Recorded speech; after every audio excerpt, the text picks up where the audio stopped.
If I think about time management, project management, delegation, coaching, situational leadership, they're all very tightly woven together. When you're coaching someone and delegating work to them and helping them manage their projects in time and leveraging situational leadership, you can get more done with less people faster. At the end of the day, we all have our to-do list. Our to-do list does not have our name on it. Well, our job is to get that stuff off our list and into the plates or onto the plates of other people. Our job is to delegate and to grow them.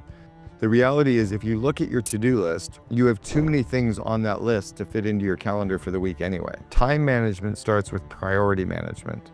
It starts with discussing and deciding what are the priorities to focus on first. How do we really focus on those priorities?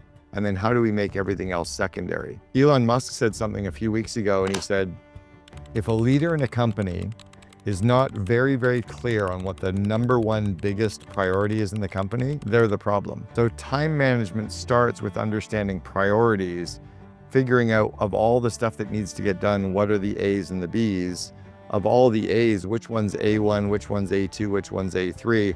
This is why it's important to go through the content multiple times, is it reinforces it, it refreshes it. It shows you like, oh God, I went through this once, I learned it and I've done nothing. Or I've been bumping my head this week more than ever. Now the content makes more sense. Maybe you went through the content a year ago, now you're seeing it a second time, but what you're struggling with now, some of that content now answers. That's why I like to go through it 2 or 3 times. So priority management is where time management starts. The second biggest thing I've always done with time management is thinking about Parkinson's law. Parkinson's law says that work expands to fill the space that we give it. So unless you put a time constraint around things, everything becomes an all-day job. So when we're in business, we have to be able to manage our time and manage our projects in a similar way. Those would be my 2 big overriding rules around time management, is it's around priorities and it's around Parkinson's law. If you haven't already, come check out the Second in Command podcast on YouTube. It's at YouTube/@Second in Command podcast.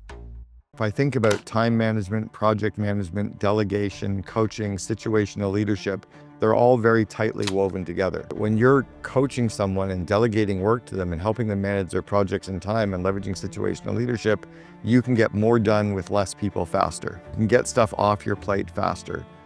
Priority management means for you to work on the stuff that is the highest leverage, which should be growing people, which means it's not doing work. So if you're not doing the work, you have to delegate the work, coach people on doing the work, train people to do the work, help them manage their time and their projects so they can do the work. So I had a client that I was coaching years ago. She would make a list of all of the projects that she had to do over the course of the week. So she might have 40 different projects. Then she would prioritize them into A's and B's. Then she would put the numbers of 1 through whatever for each of the A's and B's.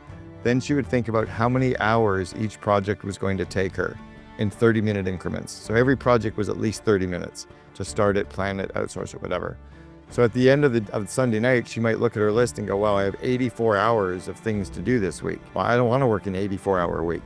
So she would delegate 80% of the hours to other people before she would allow herself to work on a single project. So if you have 84 hours, 80% of that is like 68 hours.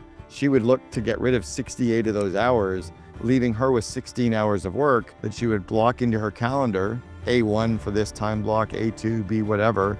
And then she would spend the rest of her week coaching people, growing people, cheering people on. That's the importance of time management. It's why we have to get people inside of our company that are managing others good at this stuff. And it's why we have to become, the student has to become the teacher, is you have to start teaching priority management and time management to your direct reports.